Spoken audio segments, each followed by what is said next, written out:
This program has been made possible by the generous support of these organizations at Stanford University: Office of the Provost, Institute for International Studies, School of Humanities and Sciences, and Ambassador and Mrs. L.W. Lane, Jr., Donald L. Lucas, the Russell Family Foundation, Ronald P. Spogli.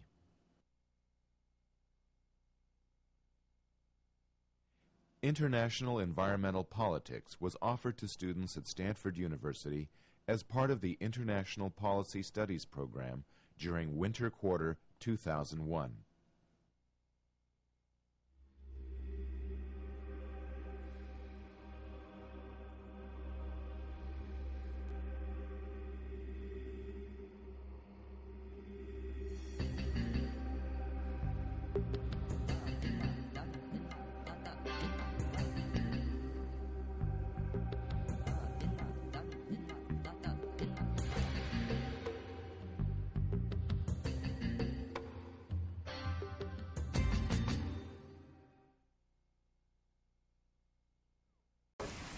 So let's start out with an exercise. Take out a piece of paper or the back of the syllabus or something, and just write down. Take a couple minutes to write down some environmental problem, some international environmental problem you're concerned about. What you think the causes of it are. Why do we have that international environmental problem? And what's a policy you think would make a contribution to fixing it? Okay, so I want to get a bunch of problems out on the table, get us thinking about why do we have those problems, where did they come from, and to think about, in addition, how do we solve them? Because that's going to be the core themes throughout the class, is what are the problems we face, how do we know what they are, where do they come from, how do we identify what the causes of them are, and in addition, how do we go about solving them? So take a second to think through a big international environmental problem, why you think we have it, and what the solution is.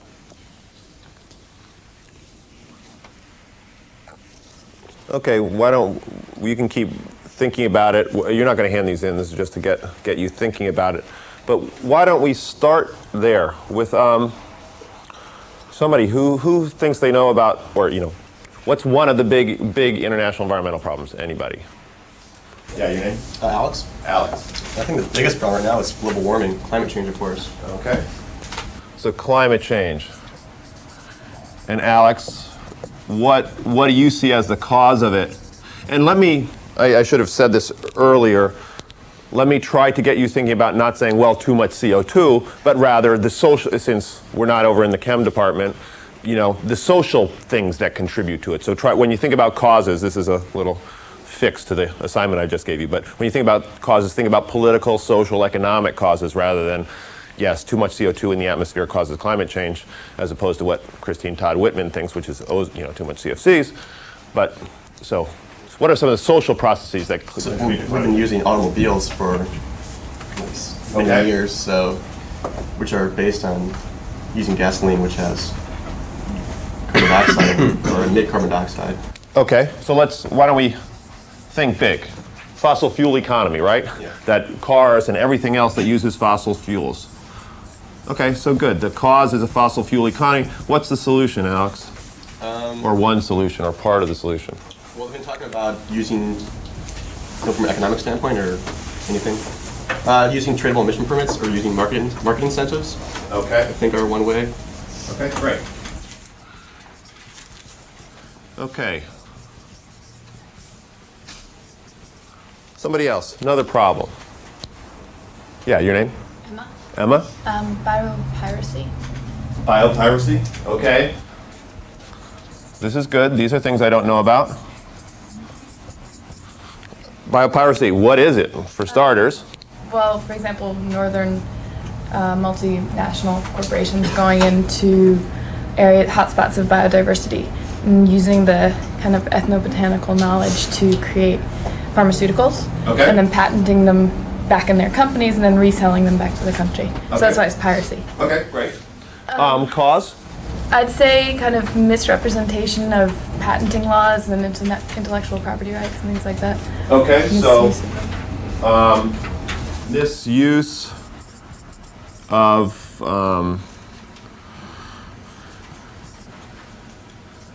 IP laws, intellectual property laws. Okay, fair enough.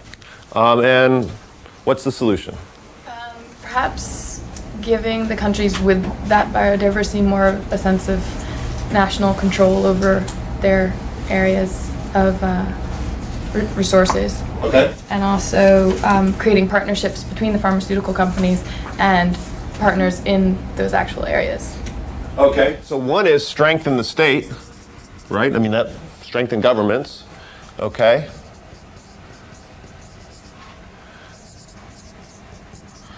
And the second part was, what's a one-liner for? Partnerships between Who and who? between the pharmaceuticals in the first world or the non-biodiverse areas and the local Okay. companies. Okay. So global, local partnerships. Yeah. Okay. Great. Somebody else, give me a third international problem that we need to fret about. Yeah, your name? Emily? Emily? Yeah. The collapse of fisheries. Okay. Fisheries collapse. What's the problem? Fine. I mean, what's the cause? The cause, yes. Overharvesting and habitat destruction. Okay, so one is overharvesting, Maybe contamination. and the other is habitat destruction. Good, so we kill them two ways. We take them out and we kill their homes, right? Okay, what's the solution? Well, it has to be global because you can't just say, have one country protect one part of its life cycle and another country, forget about it. So I guess international laws on catching, Okay. that would be one. Okay. So international treaties of some sort. And we can work out the details of those at some future point in time. Okay? Good. Other problems. The list is as long as both my arms and a lot longer than that of all the ways we're screwing up the environment, right? So help me out here. Help me put a few more of those on the board. Okay. Who said that? Yeah, Kari. Deforestation.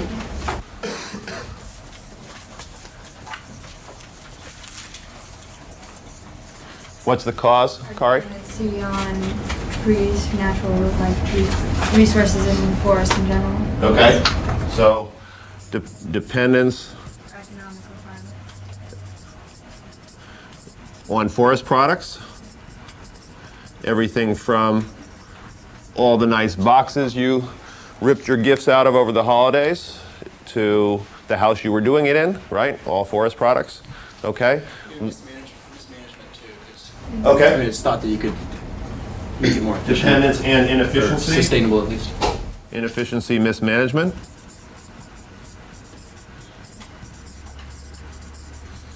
Okay. Solution. Set standards and goals and offer other solutions, do research into other solutions. Okay. And other resources. Okay, so set standards, and is this different than what Emily was saying about international treaties? Somewhat in the sense that you should try to offer something, or it would be good to offer some sort of something back so that you can play across borders. Okay, great. So not just sort of having a set requirement, but having some, well, if you do this back, then Okay. give and take. Set standards, sort of quid pro quo between countries. And you said something else. What else? What was your? Oh, new research. Okay, so good. New research. Mark, you had your hand up. I was going with deforestation. Okay. Another one. Introduction of non-native species into harbors. Okay. Alien species. The zebra mussel problem in the Great Lakes, right? Right. Okay. What's the cause? In harbors, in many cases it's bilge water. They take it, fill their bilges, boats fill their bilges in one harbor, and then you get communities in there of exotic communities, and then they release the bilge water in another harbor and Okay. introduce. So here it's not, but it's not only bilges, right? It's the last time you went to Asia, came back with your nice hiking boots from hiking in Bali or whatever, and went up for your next trip up in the Sierras, and all of a sudden you've just introduced 3 new seeds from Bali into the high Sierras and destroyed every living thing there for the next 1,000 years, right? I mean, so... We're talking about the marine system. Right, but let's think a little larger. So there's a lot of alien species problems happening all the time. From, preventing alien species is why you have to stop at the border between California and Oregon, so that you don't bring bad, where they take all the oranges and apples you just bought when you were up in Oregon from you, right? The same kind of problem. Okay, so this is somewhat inadvertent, right? I mean, nobody wants to do this, right? There's not an attempt to try to kill the Great Lakes by introducing zebra mussels. So the cause is sort of inadvertence, cost. I mean, it's a lot more costly to figure out how to dump the zebra, stop 10 miles offshore, fill your bilges with local water and come back in. Or just like when you came back from Bali, you didn't clean out your shoes, right? You didn't spend some time while you were over in Bali cleaning out your shoes to make sure you didn't have any seeds in them, right? So just the cost of not doing it can be prohibitive. What would be solutions? First of all, probably education, public awareness, because it is a lot. In the example that you raised, it was definitely seemed like public awareness was the only limitation. Okay.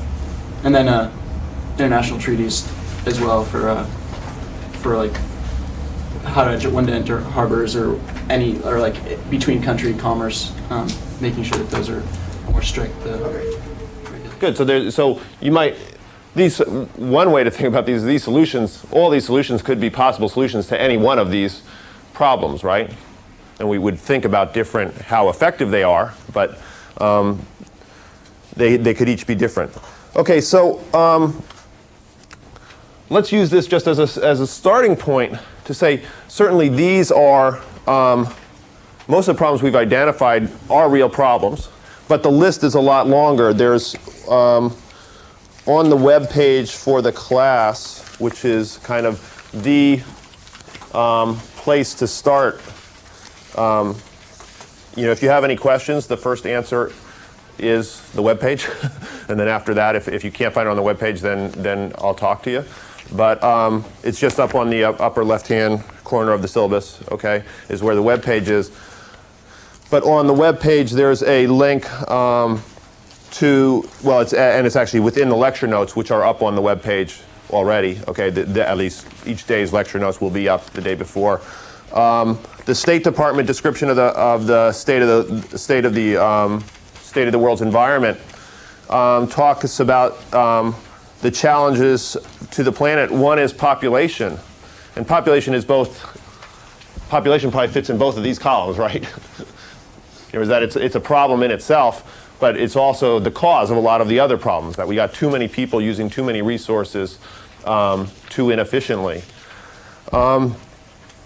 So we just reached 6 billion, just, 3 or 4 months ago. It took hundreds of thousands of years for the human population to reach 2 billion. Took 50 years to reach 6, and is probably only going to take another 20 or 30 to reach something like 10 or 12. So. Ramping up at an exponential rate. Deforestation, some of the forests 4 times larger than Switzerland are lost every year, cut down every year. Fisheries, 70, come on in. And do you want to move to a more comfortable seat? Actually. You're fine? Okay. 70% of the world's marine fish stocks are fully to overexploited. In terms of climate change, the people of the world release about 23 billion tons of carbon dioxide into the air every year. Species loss. So it's not merely that we're introducing new species, but in fact we're killing species directly, and then we're killing them by bringing in other species that are more competitive in that ecological niche. Something like 70 species are lost every day. these are rough estimates. We obviously don't know. We haven't taxonomized all the species that are out there to begin with, so we don't even know what we're losing. Toxic chemicals and pesticides, persistent organic compounds and heavy metals. They can last for decades. They accumulate in fatty tissues of animals and plants, or animals and people. Things like PCBs and DDT. And I'll bring up an article later about the value of DDT. I mean, I think one of the issues here that we'll have to keep aware of, and I hope there are at least some students from other developing countries in the class, because one of the things you'll notice is these are not problems that most people in developing countries would worry about, at least would not put at the top of their list of worries, that they like DDT. Why? Because it protects them from malaria, right? It's the most effective killing, chemical for killing mosquitoes, and so it's very effective at that, and much more effective than any other chemical we have. And they're more than willing to put up with a few problems later on down the road if they can live till that day. So I think we want to be kind of self-conscious about how these lists of priorities are very different for us in the developed world and those people in developing countries. Biological diversity we've talked about. Forest. Oceans, another important one is water resources. From 1950 to 1993, the amount of irrigated land increased from approximately 250 million acres to approximately 600 million acres. And so there's enormous pressure on aquifers, rivers, et cetera. The ability to have enough water for people to live on is becoming increasingly hard. I mean, if you want to see the sort of quintessential example of it, it's obviously the Middle East, where there's major conflict between the Arabs and the Israelis precisely over the fact of who gets the water. And that doesn't even think about, and I haven't read about this, but it's an obvious implication of it, is to say, if we're draining the aquifers, if we're taking all the water out of the system, what's happening to the ecosystem? I mean, the easiest place is, look, if you've been down the east side of the Sierra, right, go down to Owens Valley, right? What it used to be called? Owens Lake, right? It's been dried out to feed all the people down in LA. So to say, wait, there was an ecosystem there that actually probably had fish in it and other types of animals. Water, living animals, and they're gone, just gone, and will not come back. And we're doing it to Mono Lake, to a lesser degree, and they're trying to manage it in a way that it won't happen. But so lots of problems with respect to water resources.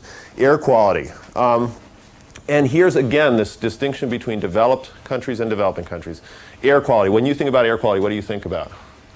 Think about, when you go up hiking in the foothills, man, it's a bummer. You look out over the Bay Area, and there's this big brown layer sitting on top of the bay, right? A lot of people in developing countries have that inside their house, okay? I think the number is something like, I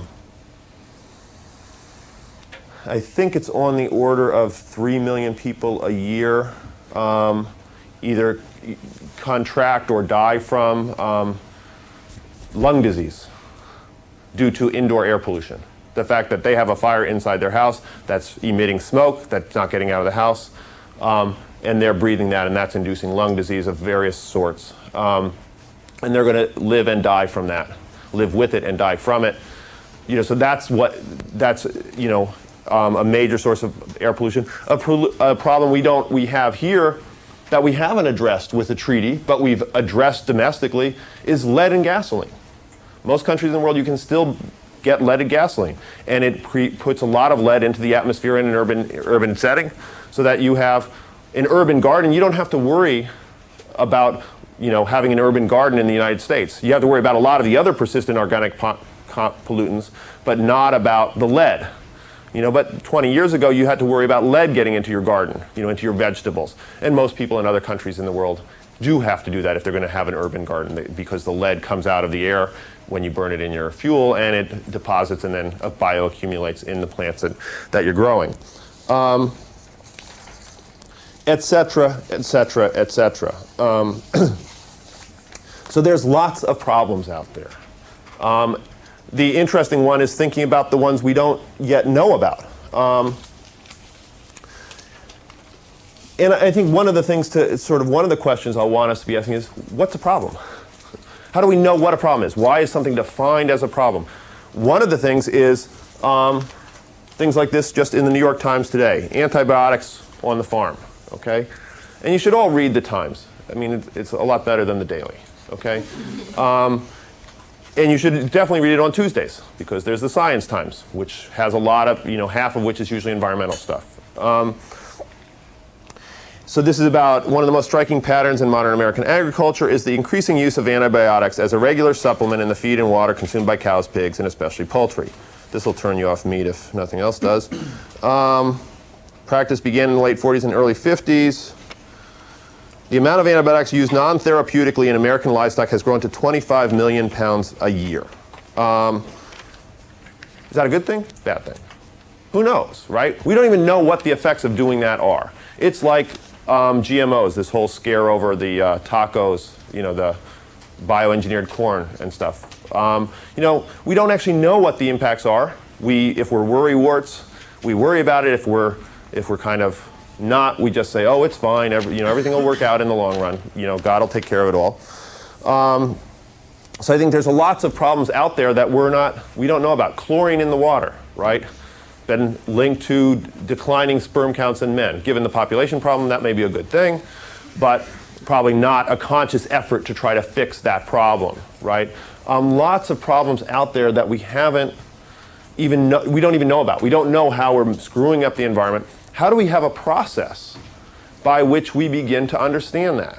In fact, part of my own research, what I'm going back to Cambridge today for, is a 3-day conference on environmental assessments, on how do we figure out what the problems are, how do scientists help gather their knowledge, like in the Intergovernmental Panel on Climate Change, the scientists who got together and said, we got a climate problem here. How do you get those processes started? How do you get that information into the policy sector where you can start changing the behavior of humans, start identifying solutions and implementing them? How do you get at that? A second thing to think about is an article, I actually have it in the notes from last year, but it came up again just in today's paper. There's 4 age groups. This study had 4 age groups: 15 to 24, 25 to 44, 45 to 64, 65 and over. 2 sources of mortality rates, 2 sources of death for women in those age groups: heart disease and breast cancer. In which age group is breast cancer more common than heart disease? 25 to 44. 25 to 44? Nope, none. Heart disease is a more common killer of women in all age groups. And yet women in general worry a lot more about breast cancer than they do about heart disease, right? And I think that's not atypical for most of the stuff. We worry about things. It's hard to prioritize our worries, right? To say which ones should we worry about most.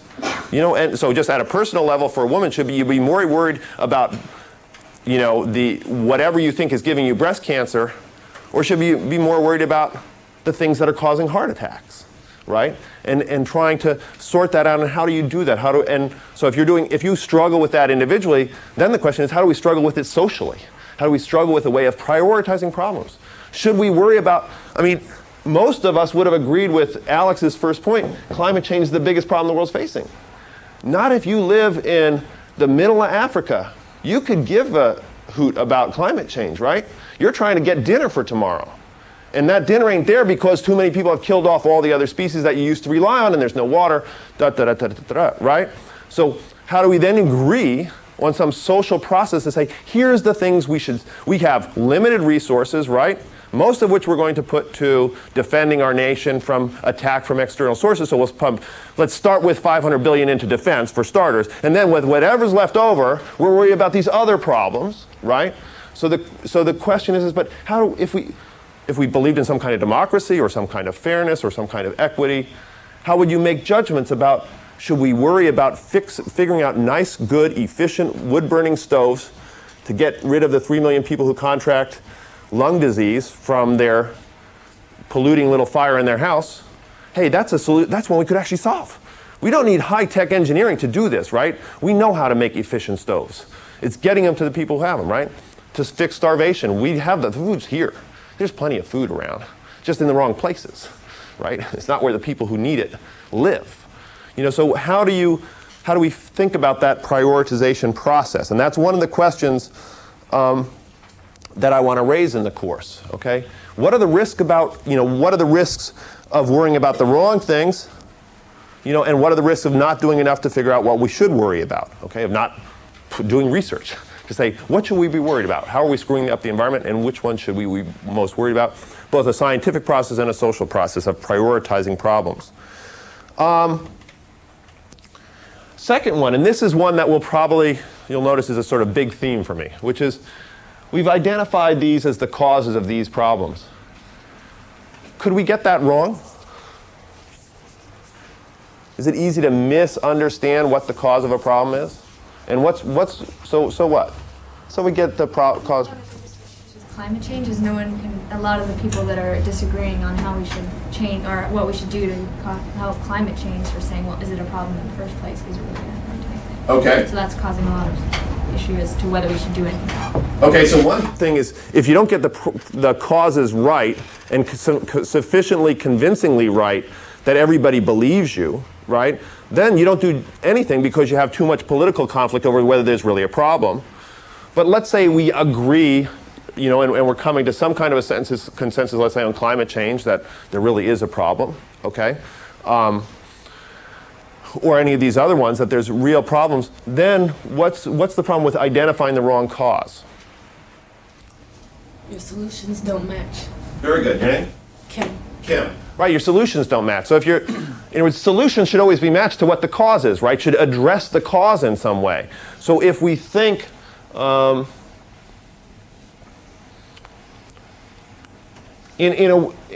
see if we can, this is the one where I notice it most directly.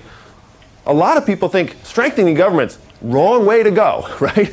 Strong governments, governments are the problem, not the solution here, right? We need local people having local control of local environments and get the damn government out of our hair so we can really have proper decision making at the proper ecological level. And strengthening governments is exactly what you don't want to do. Okay? So, but are we sure about that? Do we know whether whether is weak government, and weak intellectual property laws, is that the real problem, or is it something else that's going on? When Emma talked about biopiracy, I was thinking she was going to say it's just greed, just corporate greed. That's the problem. So then all we got to do is go fix corporate greed, right? At least that's an easier problem to solve, right? But you can, right? You all are going to try to raise your children, contributing to the population problem, of course, during the process, but nonetheless, you will raise your children so they're not greedy, right? That's what you will attempt to do unless you live in Silicon Valley, in which case they will follow your actions, not your words, and they will go after the stock options with their IPO. But you want to think about what's the cause of the problem so that you can attack it properly. And we can attack greed. We change norms over long periods of time, right? That if you think about norms about smoking, norms about driving drunk in the United States have changed over time, right? I used to drive drunk a lot. None of you guys do. Those things change over time because norms shift, right? It's not so much because of law, it's because of a bunch of other sorts of larger social processes and factors. So I think you want to think about how do we get the causes right, and and what's that process? And that will be a large part of this course and of the paper you'll write for the course.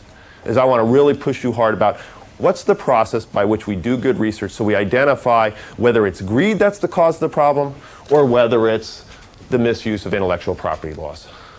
That'd be a nice paper to say, why do we have this biopiracy going on, and what's the major source of it? Right? What's the major cause of it? And that will help us identify the solution. And it may be both. It may be greed and misuse of intellectual property, and bad intellectual property laws. It may be a bunch of other things. So the main thing I'd like to contribute to you is a way to identify the sources of problems, the causes of problems, in a way that you're quite convinced about gives you a better sense of where they come from. And then the third part is, so thinking about solutions, how do we know, most of these work, what would be one important policy question so I come into you and I make the argument that, well, to work on climate change, we need to do all these things. Because we could figure out, yeah, education probably would be helpful to fix climate change, right? Set standards, do new research, right? Ford came out today with a thing that says SUVs, they're going to design new SUVs that get all of 27 miles to the gallon. I'm so impressed. I have a friend who has a car from 1955 that gets 27 miles to the gallon, right? I mean, this is like 50 years later, and we still don't have cars that can do 200 miles to the gallon, right? So new research, international treaties, strengthening governments, all of these things have been proposed in various forms to fix climate change. What should be the policy question there? So I come in and say, let's do it all. And you're now God, right? And you get to lay down, you get to manipulate the world however you like. But it's a short day. It's a short business day for God, right? He's only got 8 hours. What should be his or her question from you if you say, let's do these things to fix climate change? What solution will have the most impact? Right. Which one works best? We got limited resources here, right? I mean, go back to how are we spending our government, our tax dollars right now? We're going to spend $500 billion or whatever the number is this year, $300 billion on defense. How much is going to go to EPA? EPA isn't even a cabinet office, right? The Environmental Protection Agency, we don't even have a Ministry of the Environment in this country. It's at a second tier level, right? So we know where environmental issues are going to be prioritized. How do we then make sense of, or how do we decide among these which one's going to work best? Again, one of the themes I'll kind of work on is what kinds of environmental solutions, what kinds of solutions that we have at the international level work and which ones don't. Because these days, what's the most common example of here's how you should do a treaty? What treaty you guys all know about? Yeah, your name? Mike. Montreal. Montreal Protocol. None of you know what it is, but you all know that's what we should do it like, right? And that's all based on a certain framework, a certain way to attack the problem, to solve environmental problems, right? And yet, the question is, and the really important question, I think let me see if I have the chart here.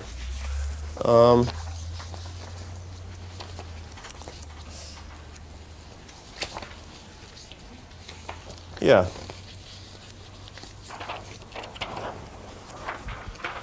Just to give you a first start, because this will be a recurring theme in the class, is to say, sorry this has to be in red, but I guess it's the only way the camera can see it. So here's our success story.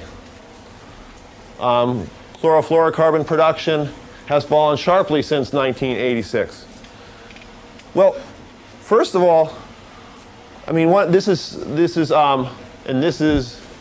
industrialized countries and this is developing countries. Notice that developing countries is actually increasing over this period, right? What's one question you should ask about the Montreal Protocol? Eli, I'll pick on you since you should. I mean, what's one thing that's missing from this graph that I wouldn't have allowed you to do in your paper for last term? That you wouldn't have allowed us? Yeah. Because the Montreal Protocol starts here in 1987, right? Right. So what else do you need to know? Before 1987? Yeah. Right. See if they were declining. Right. If the graph was like this, right, then the Montreal Protocol, in fact, imagine the graph was like that, right? We'll say, wow, the Montreal Protocol was a failure. It not only didn't help, it actually slowed down the rate at which we were getting rid of CFCs, right? So a graph like this doesn't tell you anything about success, right? Because you need to know what was happening before, right? So that's, I think, the kinds of issues I want to be raising for you is how do you know whether something's a solution or not? And I'm particularly, and what will be a requirement for the course is actually looking at a treaty, some environmental treaty that's out there, and saying, did it work? How do we know? Because what we'd like to be able to do is start beginning to say, we got a lot of problems out there. Which ones can we solve, and how should we solve them? Should we be using the Montreal Protocol as an example? Maybe so. But the Montreal Protocol looks a lot different to me than the climate change problem, because the Montreal Protocol problem was a $5, $10, $20 billion problem. The climate change problem is a $5, $10, $20 trillion problem. You know, to change the whole fossil fuel economy that most of the industrialized world works on is going to take the better part of all of our GMP for several years in order to resolve it. And that's a different kind of problem, and it may not be susceptible to the same kinds of solutions.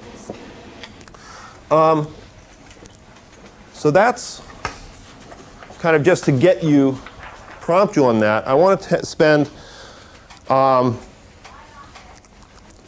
little time then just talking about this, kind of get you thinking about the differences in the kinds of problems we face.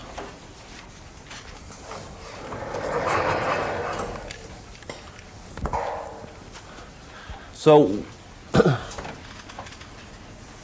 we've got a lot of problems, and I just want to challenge the idea.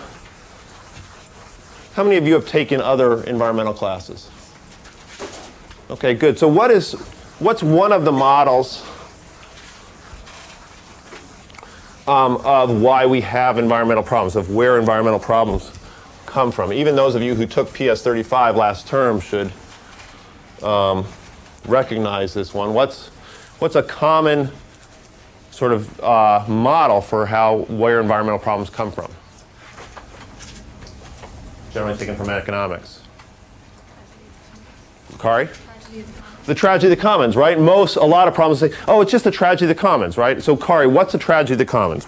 So this is one of our causes, right? Essentially we say there's a cause here, we call it the tragedy of the commons, and tell us the story of that cause. What's the kind of argument? So you have... Speak up so everybody can hear. Pull this all back to PS35. So you have someone, and they, up to a certain point, they can add their cow or whatever to a commons, and it can continue increasing wealth to them and can continue increasing wealth to the entire population. But then at a certain point, as they keep on adding their cows or whatever, then there's going to come a point at which they're still increasing their wealth, but then the overall general wealth isn't increasing because there are too many cows on the commons, and so the overall feed isn't good or something. Okay. So then the overall good isn't going up, but the person still wants to keep on putting their cows on because their personal wealth is increasing. Okay. So there's a difference between the private costs and benefits and the social costs and benefits, so that when I use a resource, I get lots of benefits from it, but I impose costs on other people. So like a real life example, like the fisheries is a much better real life example. The fisheries are almost quintessentially that. But there's another one that any of you considering that most of you took other environmental classes, I'm going to assume a lot of you are environmentalists. That means a lot of you like the outdoors. So you go hiking, right? Where's the tragedy of the commons there? You ever been into Yosemite Valley in the summer? That's a tragedy of the commons, right? Because the benefit to me of going to the valley and seeing Half Dome and climbing El Cap and all that, right, is large. And do I impose a cost on others when I do that? Sure. But why should I care about the costs I impose on others, right? That's on others. They can try to avoid that by going to Yellowstone or going to, Sequoia National Park or some other way of avoiding it. But at some point, that doesn't happen. So we're all imposing costs on each other. And all of a sudden, you go up to Yosemite to go to the wilderness, and there ain't no wilderness there anymore, right? There's, the Ahwahnee Hotel and cars and buses and everything else. So we're all involved in that process, right? I had a great story of when I taught this class a couple years ago of a woman who said, the classic example is there's a hill in Eugene where I teach at University of Oregon most of the time, and it was a rainy day. She was climbing up the local Spencer's Butte, the local hill in town. She was climbing up the hill. She talked to some people who had just come down and said, well, it's pretty muddy, and it's pretty muddy. And she, being an environmentalist, was worried about the erosion problem. But she said, yeah, but she was really depressed that day, and so she really wanted to go up the hill, right? And so the benefits to her of going up the hill on a depressed day and getting happy because she was up on the top of Spencer's Butte and could see, above the clouds that cover Eugene most of the year. She was up there enjoying the day, but contributing to major league erosion when she did it, right? Imposing costs on everybody else who was making the the track muddier and muddier and muddier, right? So lots of problems like that, but what I want to challenge is the notion that they're not all like that.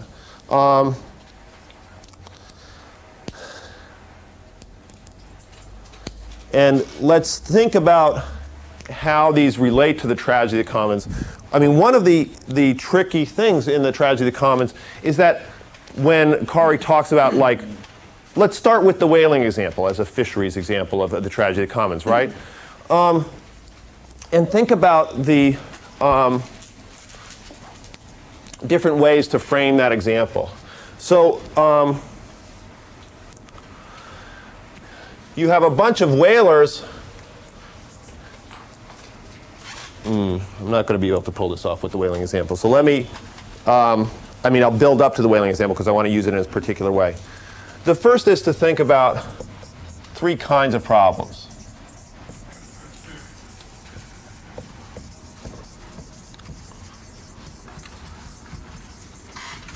Why do we overuse a resource? And the first is, resources get overused when you have excessive demand on the resource, excessive pressure on the resource by those who benefit from it. Okay, so think about, this is standard overfishing problems. Okay, one recent problem that they had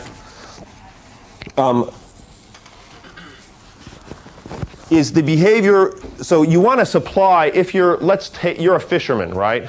And you want to make sure that you can fish for the rest of your life and for your children's life, etc. You don't want to have a fishery that you can make use of. And so you've got some supply of the resource over here and a demand on the resource. But the demand on the resource influences the supply in a way. The behavior by which the future supply is assured is the same as the behavior by which you derive benefits. If that makes sense. Does that make sense to people?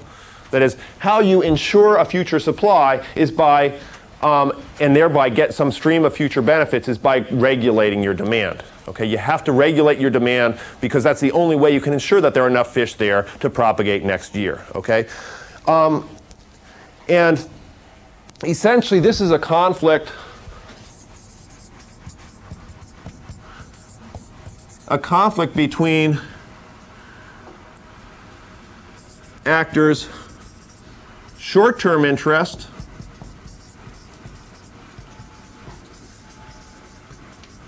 and their long-term interests. Put differently, all of the people involved in this are both perpetrators and victims of the problem, right? That is, the fishermen are the ones who are causing the problem, and they're the ones who are hurt by it, right? That they caused the overfishing, and they're hurt by the overfishing. So that's one kind of problem. And all they have to do is regulate their demand. Here the solution is regulate demand. And the question is this an easy problem to solve? Is this tragedy of the commons an easy problem to solve? No, we screw it up all the time, right? We fail at this miserably frequently. Does it get solved sometimes? Surely. If you want to read a lot of great stories about communities that have solved this, read Lynn Ostrom's work, Eleanor Ostrom's work. She's talked a lot about how Governing the Commons is her book from 1990, and she goes through a lot of cases where, hey, communities actually do solve this problem over a long period of time and do a pretty good job of it, okay? Come on in. But so that's one. So it's a hard problem to solve, but it's solvable. But now let's think about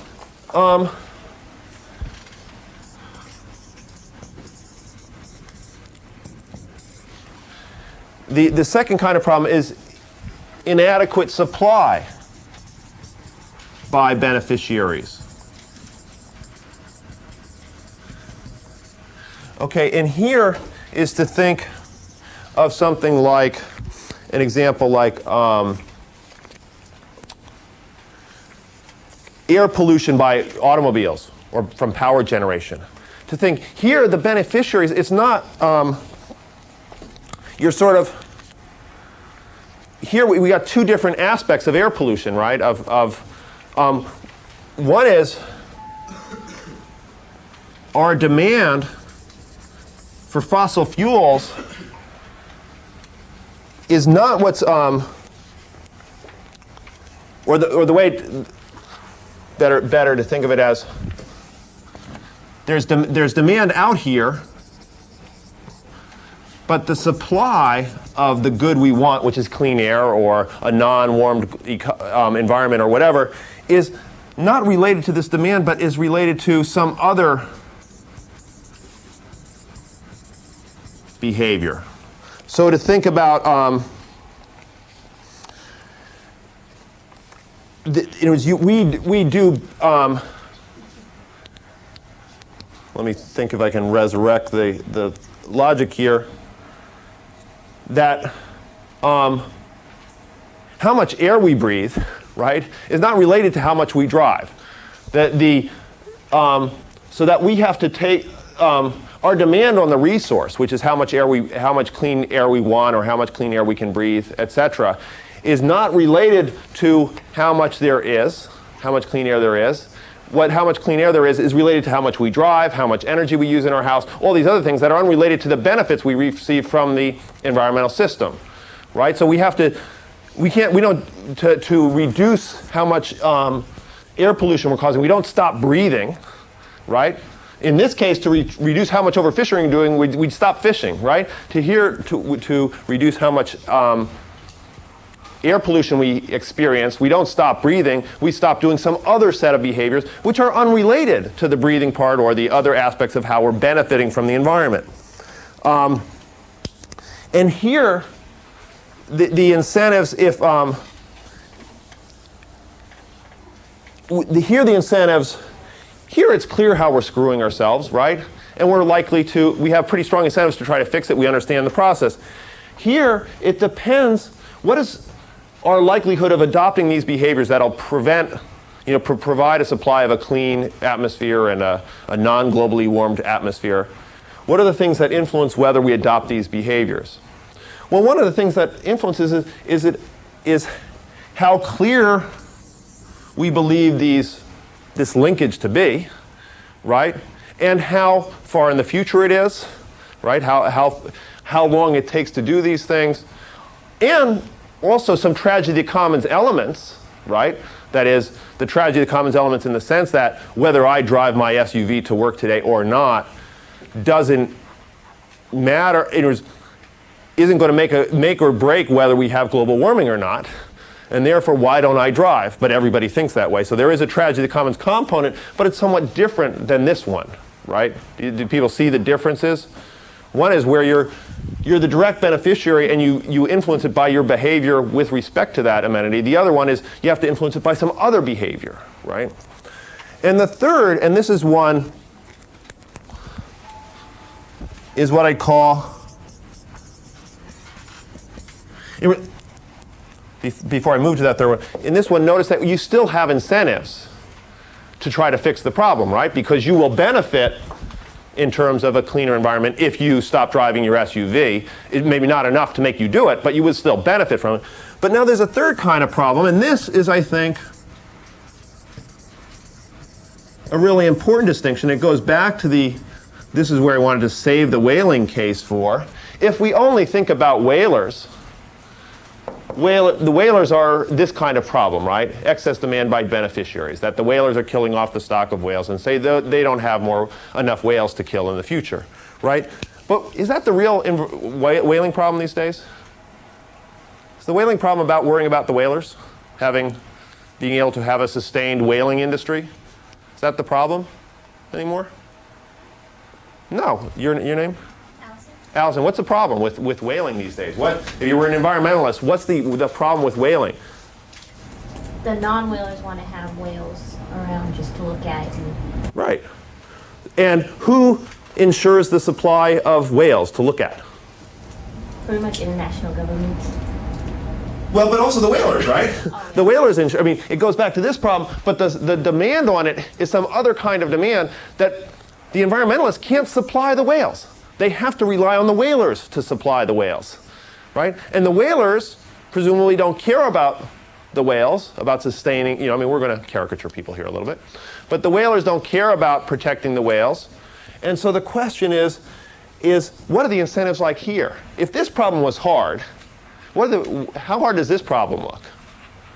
Really hard, because you have to convince people who have no interest in doing something to do it. Here, at least you have some interest, right? Here, if in this kind of problem, in overfishing, at least the fishers have some incentive to stop their overfishing if they can get everybody else to do it. Here, the whalers are quite happy killing off all the whales, putting the money in the bank, and earning a higher rate of return than they can by leaving them in the ocean, right? In the oil pollution case that I studied for my dissertation, the oil companies would have been quite happy, rather than worrying about polluting the ocean. I mean, this is, again, a caricature, but they would have been quite happy dumping enough oil on top of the ocean they could drive across and wouldn't have to move ships across it anymore, right? They don't care about the pollution of the ocean. They don't incur any of those costs. There's no benefits to them of keeping a clean ocean. There's benefits to whalers of reducing their whale catch if they can get the benefits in the future. But here the problem's even harder. So the point I want to make here is largely one of saying,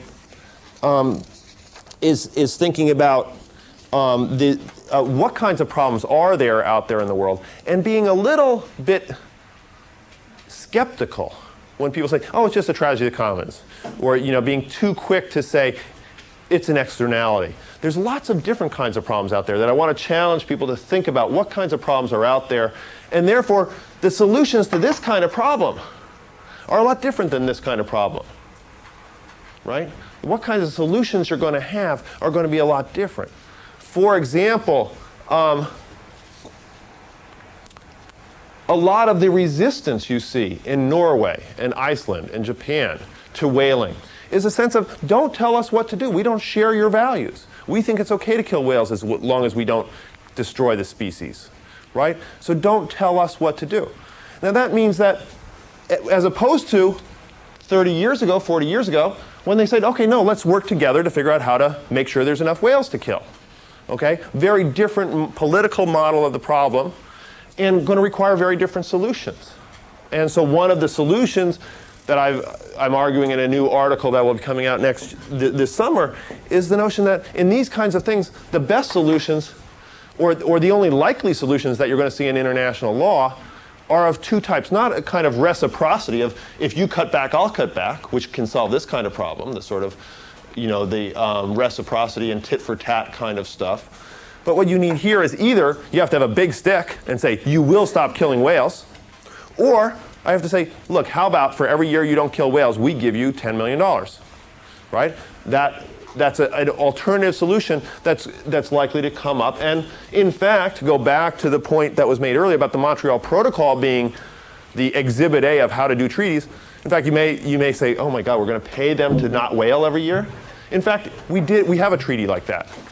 The 1911 Fur Seal Treaty actually did that. The Russians and the Americans said to the Japanese and the Canadians, you stop killing fur seals, and we'll pay you for every year you don't kill fur seals. And they did it for a long time, and it worked.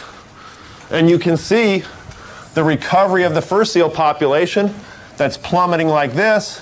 In 1911, it stabilizes for a while and then starts going up. I like that kind of graph. I like seeing something that works. We don't have many examples of things that have recovered. Now you'd have to worry about, well, was it just because nobody wanted fur skin top hats anymore? Is that what was really causing the change?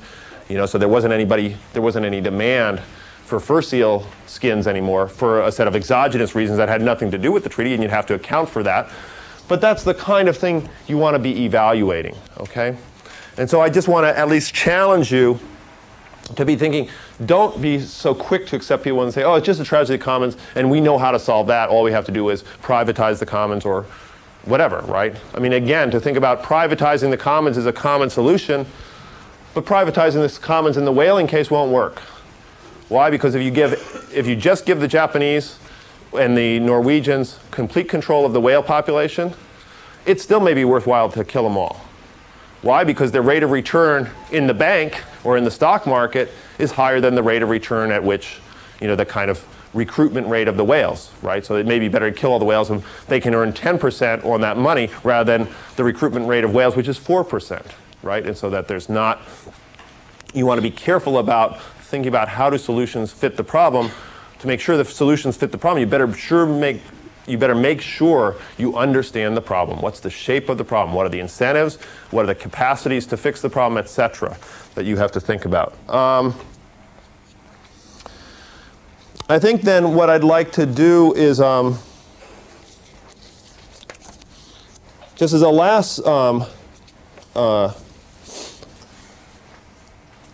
thing, as we think about, and the kind of core theme of the course is how do we solve international environmental problems, you need to watch for what I call perverse outcomes. Things that turn out the opposite of how you expect.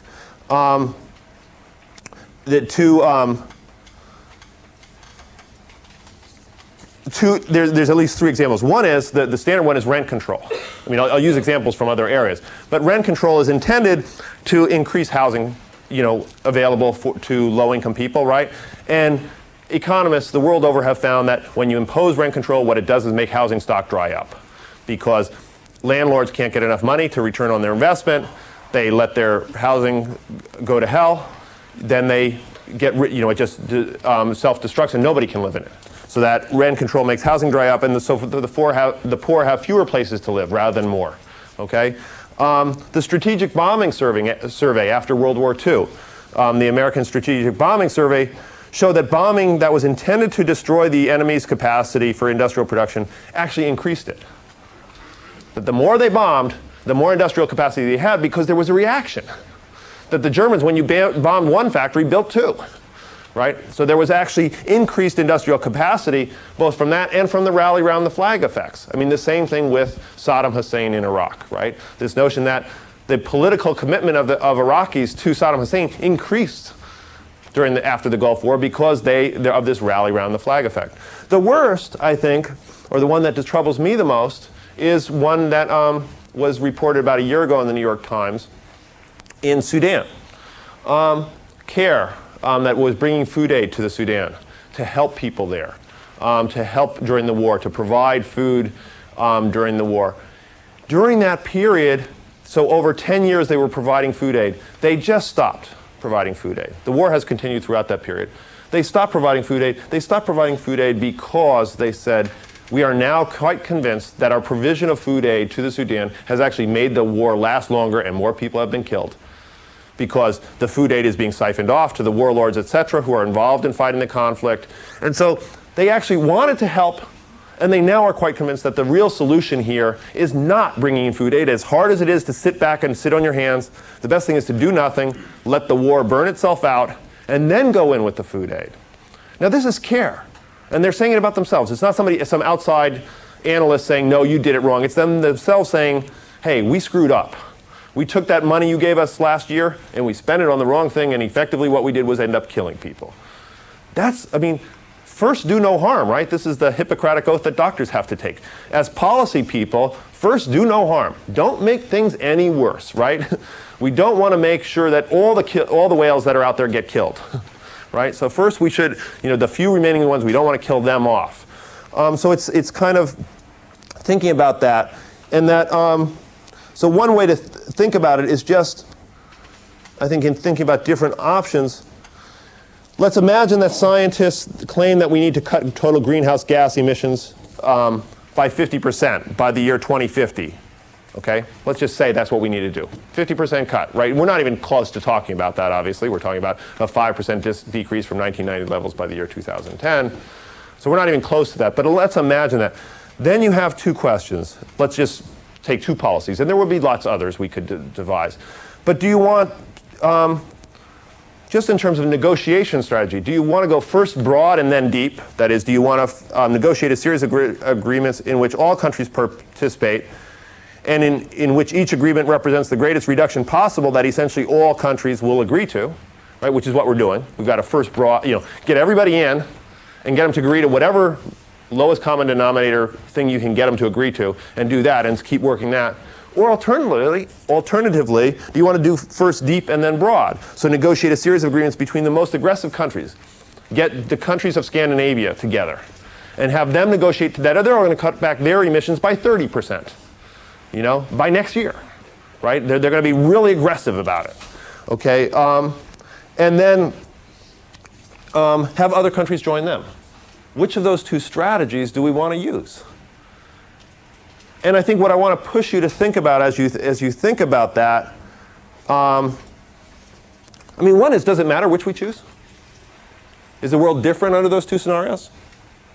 Let's imagine you could make them happen, right? It could get you could get a negotiation between the Scandinavian countries.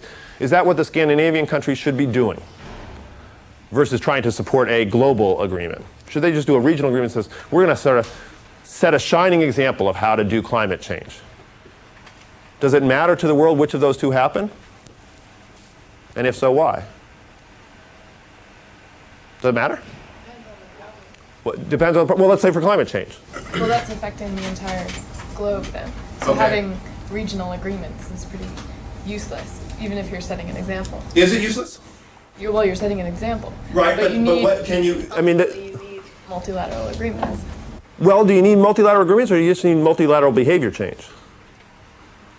Well, if they're going to take independent action, then no, you don't need agreement. Right, but maybe I need to explain the first deep then broad model a little bit more, which is take the Scandinavian countries, they cut by 50%.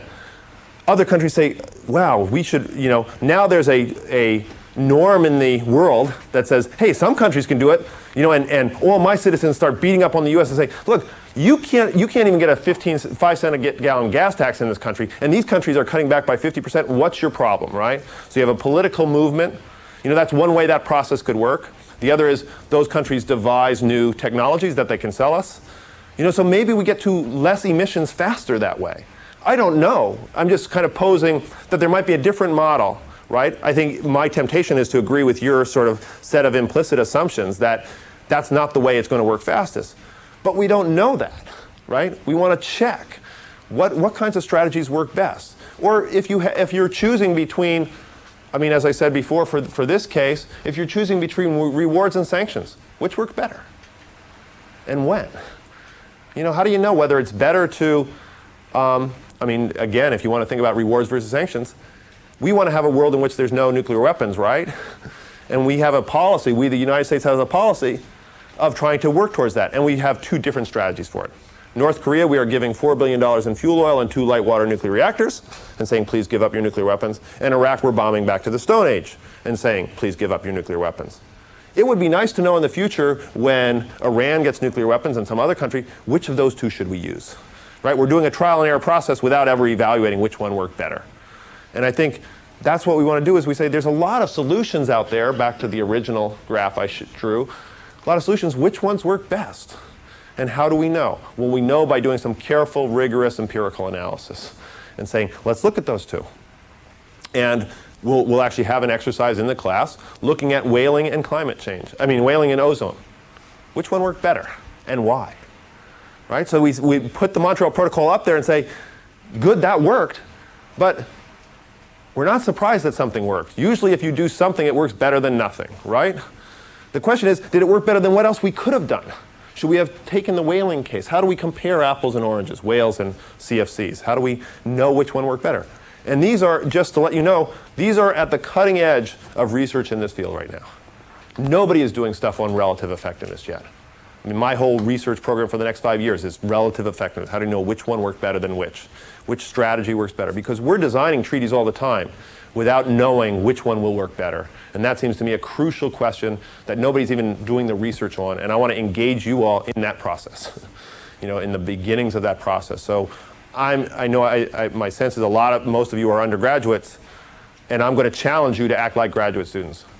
My sense of the difference between undergraduates and graduates, undergraduates learn things we already know. Graduates learn new things. Graduates add knowledge to the world. It won't be fantastic knowledge. You're not going to get published in the best journals, but you're going to strive to do research that would allow you to get published in those best journals. And if you do well enough at it, I will work with you to get it published in those journals. But I want you to add to new knowledge. You spend most of your lives learning things that other people already know. That's boring. What's really cool is finding out new things, you know, that are not just new to you, but new to everybody, that nobody ever knew before, okay? And that's what I really want to challenge you to do.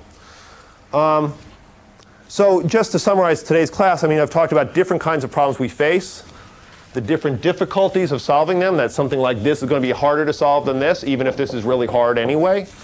To think about different causes and different solutions and how you think about that.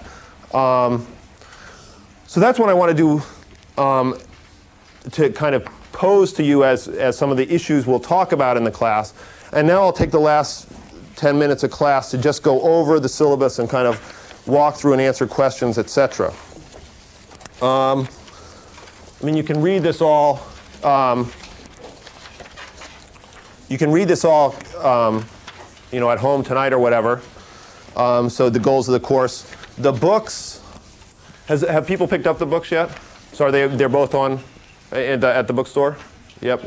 Green Planet Blues. Okay, great. And Global Governance by Young. Is the reader on? Yes. Available too? Okay. And has anybody not gotten the reader who had tried to get it? Okay, good. So maybe there's enough copies then.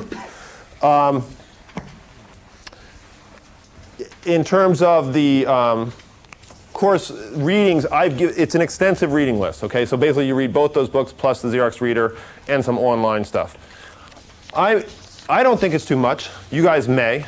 And a lot of times I've gotten complaints in previous years, and I try to listen to people's concerns about the class.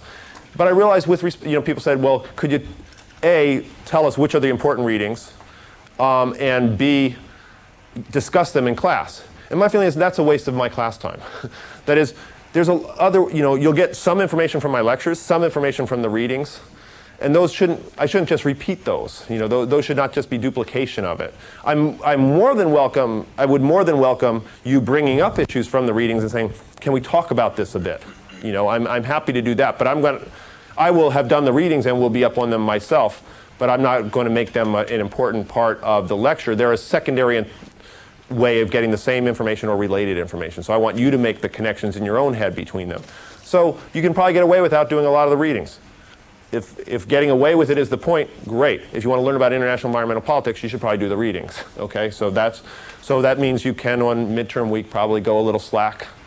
But I would in general urge you to do them because presumably you're interested in the material, and this is a good way to learn. But I will not be covering it in class. The major change I made from last year is last year I had the whole focus be on the final paper, and all the assignments were leading up to that, etc. People kind of didn't like having everything stuck on that one thing, so I'm backing off on that. This is a writing in the major class for undergraduates, so you'll get writing in the major credit for it if that's what you want. It would certainly be a lot of writing, okay? So class participation is 6%. I hopefully will get involved in discussions, and people did well today, so I would like everybody to get involved. I know some people are shy. It's fine to be shy, just talk in class. Class participation will be a small percentage. Another 4%, and this is on Saturday, March 10th. Mark your calendar. I'm having a friend who's run a climate change simulation a number of times. It's one that was developed at Harvard. It'll be March 10th all day, 9 to 5. Obviously I know that some people work on weekends, some people have ski trips to do on weekends, other things that get in the way of school. So you're not required to be there, but if you are there, you get 4% just for showing up, okay? If you're not there, you have to write a paper. That will be determined at that point in time, and that paper will be graded on their usual curve. So there are some incentives to doing it, but you can still ace a paper and get 100% too by doing that work instead of showing up that day for the thing. But I think it's an important enough thing. It takes about 8 hours to run.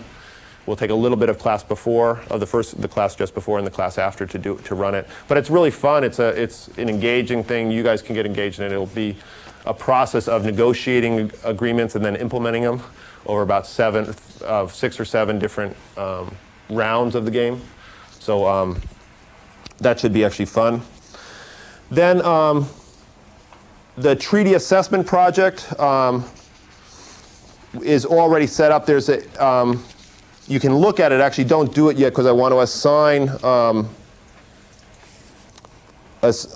assign treaties to people so that we get a good coverage, so that we don't have a lot of everybody doing the Montreal Protocol.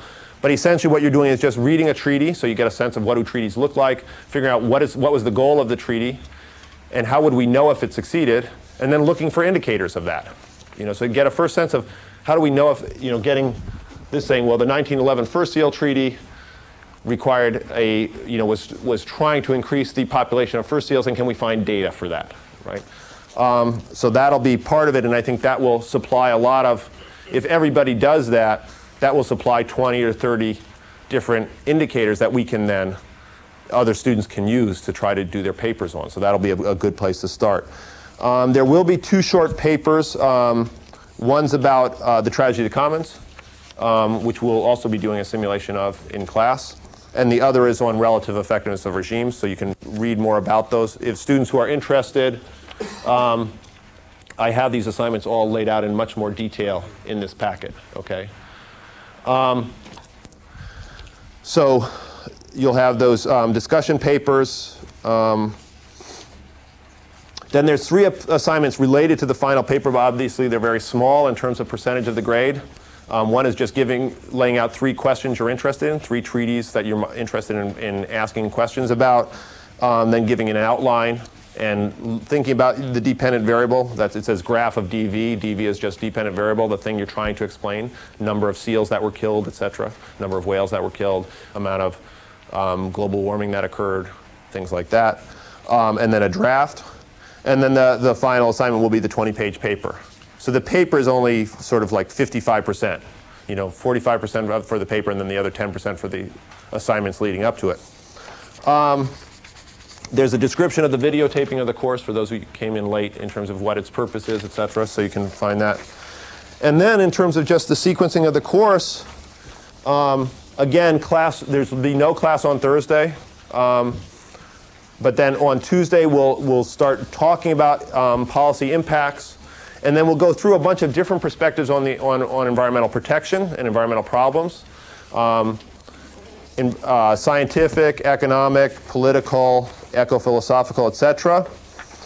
Then we'll go through this kind of center of the course will be about what I think of as 3 stages in international environmental management. The sense of how do we know problems, how do we negotiate solutions, and then how do we ensure compliance and effectiveness. Okay, then we'll have a period towards the end of February where we'll go through some current issues and debates. Okay, free trade in the environment, sustainable development, environment and security issues, looking at the World Bank and financing, since I know a lot of people are interested in that issue, and so we'll look at what's been the effect of the World Bank on environmental protection and population issues. Then we'll do student presentations at that point just so people know what other people are working on, so we have some sense of share, so that we're learning from each other a little bit. And then we'll do the climate change simulation and sort of wrap up the course at that point.